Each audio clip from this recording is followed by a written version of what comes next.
Welcome back to the Larson Show. It's a pleasure to be with you on Monday, the second day of January 2023. So if I haven't said it to you already, Happy New Year to all of you. There is a case in front of or coming up before the U.S. Supreme Court in which Google is a defendant, but would a win for Google actually be good for American free speech? Carl Szabo joins me now, who's vice president of NetChoice and a professor of internet law at George Mason University's Scalia Law School.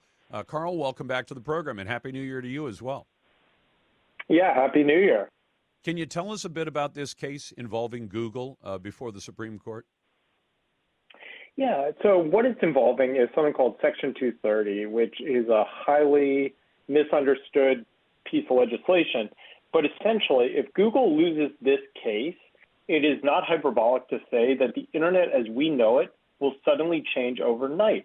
And that's because this is the first time the U.S. Supreme Court has ever looked at Section 230, which is the law that makes it possible for platforms to remove vile content like child predation and really, really bad stuff without assuming liability or being sued for hosting content or the content that they remove. So the easiest way to think about Section 230 is Barnes & Noble has a lot of books in it. We can sue the author for things that they write, but it would be absurd to sue Barnes & Noble for the contents of the pages of the books that it sells. So Section 230 is basically the same thing for the internet. And what we're looking at right here is if Section 230 goes away, you have to ask, would a lot of websites host content, especially controversial content, the type of issues and discussions that aren't necessarily part of the mainstream media? These websites wouldn't host content like the origins of COVID or things around controversial speech or conservative speech because they would assume responsibility for every post that somebody makes. So what we're looking at the end of the day is the shape of the internet to come.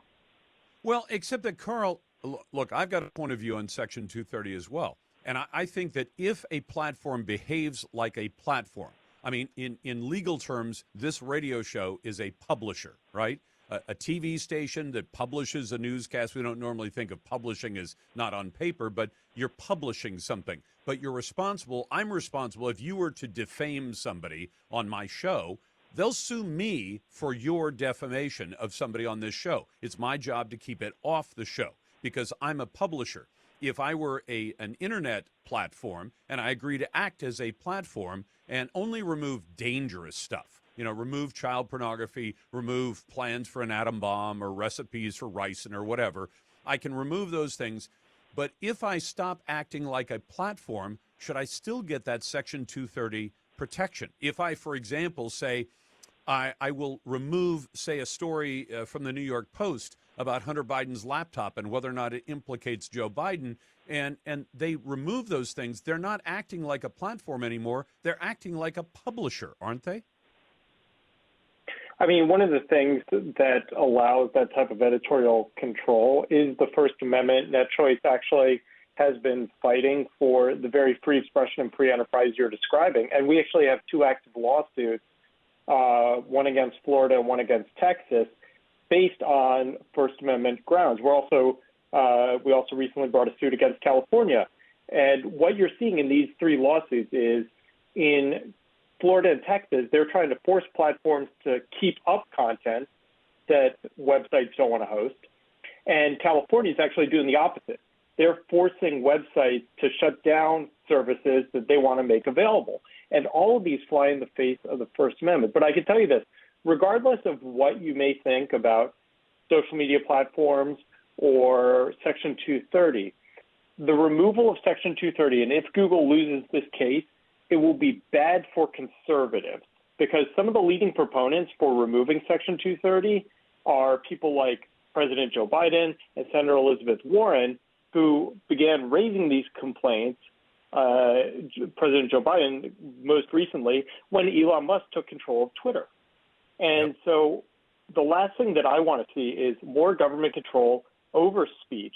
And that's oftentimes what we're seeing here because Elon Musk is making it crystal clear that giving people the opportunity to voice whatever opinions they want is something that really scares a lot of the mainstream media and especially this administration. Well, except for this, Carl, here's the concern I've got.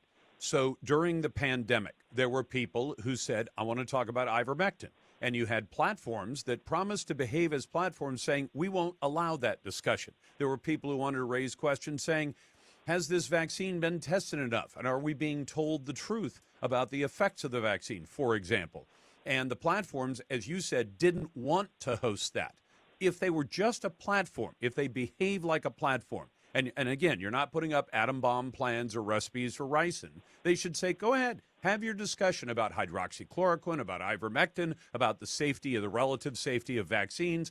Go ahead and have the discussion and let the chips fall where they may. But they chose not to do that. They chose to act as, they put their own, I think, the employees of and the management of entities like Twitter decided to act like publishers, saying we get to choose which voices go out, which don't. I thought that the essential quid pro quo for Section 230 was you get treated like a platform as long as you act like a platform. The minute you say, we want to publish this, but we don't want to publish that, you're acting like a publisher. Well, I'm a publisher in a very small way. If I publish something, I'm responsible for whatever got published. If you get on the air and say, something defamatory, especially about a non-public figure, I get held responsible for that. I understand that responsibility. I don't get Section 230 protection. So I can talk about things I want to talk about. I can let voices on that I want to let on. I can exclude other voices that I don't want to let on. I tend to be more of a free speech guy, so I want voices, especially the voices I disagree with. But if they won't behave like platforms and they start to want to make inherently political choices, where they say, we don't want people talking about Dr. Robert Malone. We don't want people talking about vaccine safety. We don't want people questioning the wisdom of the CDC. They're not acting like platforms anymore. And do they then deserve Section 230 protection? Well, the two lawsuits that we have going on right now in Florida and Texas go to the heart of this issue.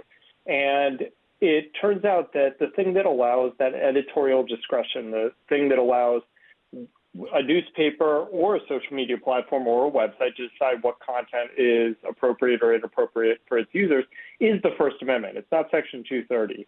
And that's what our cases are being decided on. That's what's going up to the Supreme Court probably in this upcoming term are two cases in those situations. But going back to something that you did raise that I thought was very concerning as well is the amount of content that was removed regarding alternative medical treatments for COVID, discussions of the lab leak theory. And this underscores one of the things that's at the heart of what keeps me up at night and gets me out of bed every morning, which is government coercion of social media. Because as much as the social media companies themselves may have wanted to allow content or remove content, what we are learning from the Twitter disclosures show that there has been incredible coercion by the FBI, by the Department of Homeland Security, and Elon Musk is apparently releasing information on how Dr. Fauci prevented certain discussions on social media. And so that's the thing that really scares me is when the government gets involved in dictating to private businesses what content is or is not to be allowed on these platforms. No, I agree with you there. And that's a discussion that I think a lot of people are missing. Professor, can I talk you out of it another 10 minutes? Absolutely. Because I'm coming up to a hard break, and my audience knows what those are. When we come back, I want to ask you about that, because there's a question of whether or not there was coercion, or I see it more as collusion between the FBI and Twitter and players like that.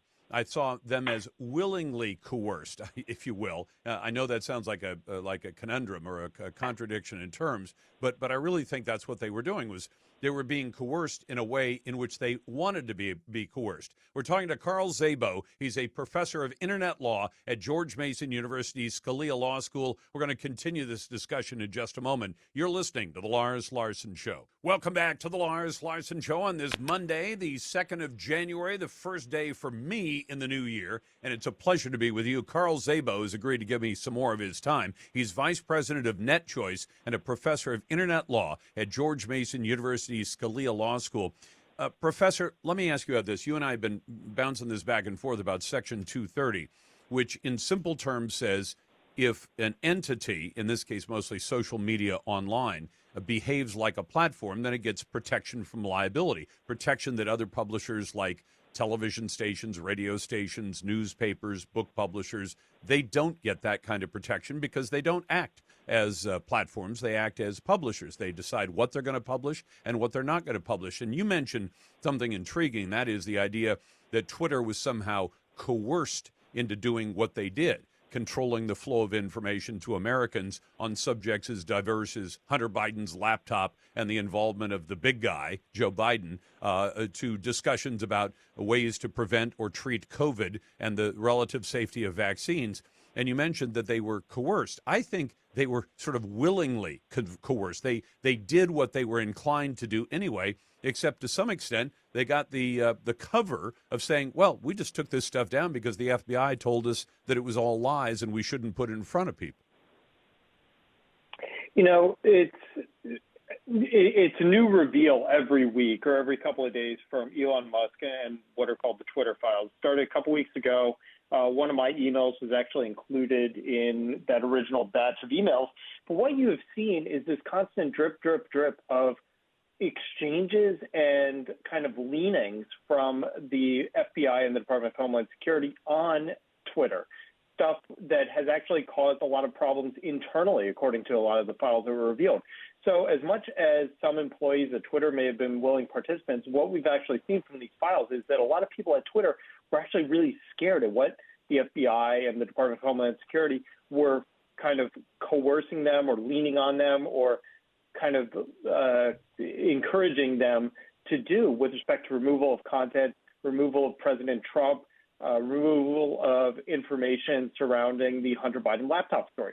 And what this has all led me to realize, and should cause a lot of other people to realize, is just the amount of power that our government has to control the flow of information. Let's not forget, this is the same administration that only a couple of months ago created the Disinformation Governance Board led by Mary Poppins with the express intent to engage in this level of coercion that we are learning about from these files. And what I am excited to hear is the new Congress, which is going to get seated tomorrow, people like Representative Jim Jordan, people like Representative James Comer, having oversight investigations, calling before Congress the leaders of these tech companies, the leaders of the FBI, the leaders of the Department of Homeland Security.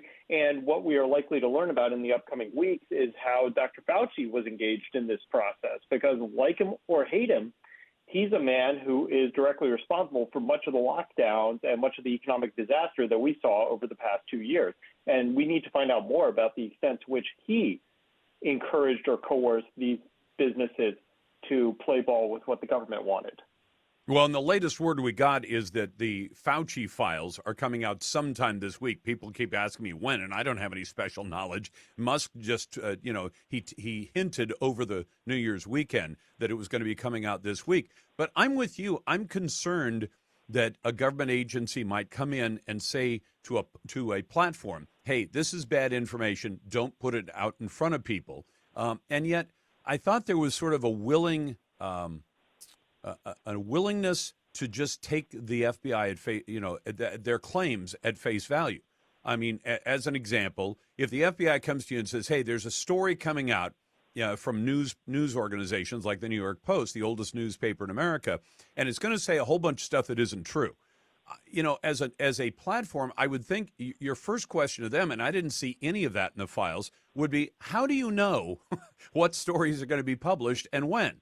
And secondly, if it's about this laptop, who has the laptop right now? To which, if the FBI had been honest, they would have said, well, we've had it we've had it for a year. And if they said, well, have you looked at it? Do you know what's inside of it? I mean, you can't even get a straight answer from the FBI about that. They had it. I believe they knew what was inside of it. They knew that it was damaging to Joe Biden, and they decided they had to shut the story down. But, Professor, I've been a reporter for a long, long time. I started being a reporter about 48 years ago. You know what my first response was if I worked in a town and the mayor or the police chief or the city council, president walked into our newsroom and said, "You're working on a story and we want you not to publish that story." Every newsroom I ever worked in, both me and the people I worked with, that would have doubled our efforts to publish that story. If some government, apparatchik walked in and said, "We demand that you shut that story down," that would have redoubled our efforts. These guys seem to be willing to say, "Oh, the FBI said jump. How high?" They were more than willing to do the FBI's bidding with, it seemed, at least according to the Twitter files we've seen so far, no real coercion at all. It's like, hey, the FBI says take the story down, take it down. Am I wrong about that? I think the concern that you're raising is exactly the right concern.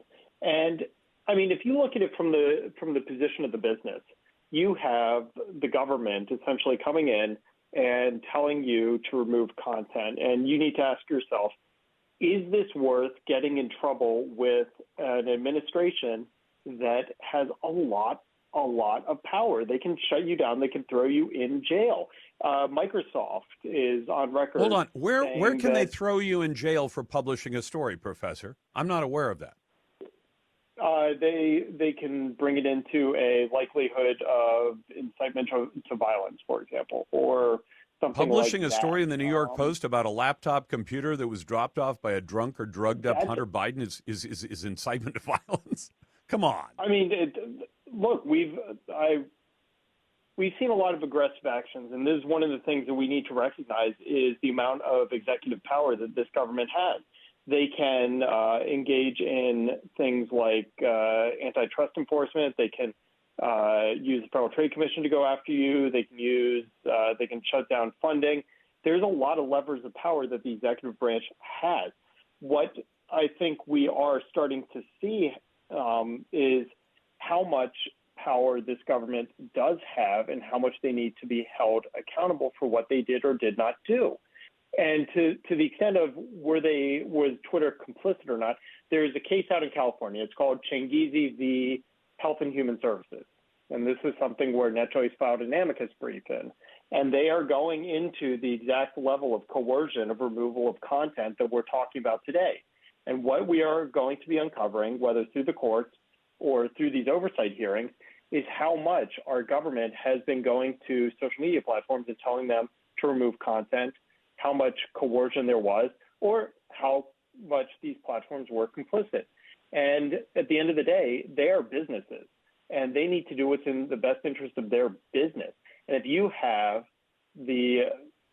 one of the most powerful governments in the world telling you to remove content, and you have to face the tax collectors, face the Department of Justice, face the FBI, face the Department of Homeland Security, you have to ask yourself, is the juice worth the squeeze? Are you going to keep it up? And simultaneously, even if Twitter did remove this, you didn't see a lot of mainstream media going to uncover the story or finding out what the FBI was saying. And that's also very much – oh, go ahead. No, because that's, like I told you, my history in journalism, if a newsroom was threatened in that way, you know what we'd do? We'd make a story out of the threat. We'd have gone public and said, by the way, the government is telling us to shut this story down. So we're going to put out in front of all of you, and we're essentially, we're going to lay down this, that the government is trying to shut this story down, and we think you have the right to do it, and we expect them to come after us, and we want you, the public, to stand up for us, and I think they would. Professor Szabo, I'm up against another hard break, and I appreciate your time. That's Carl Szabo from George Mason University, and this is the Lars Larson Show.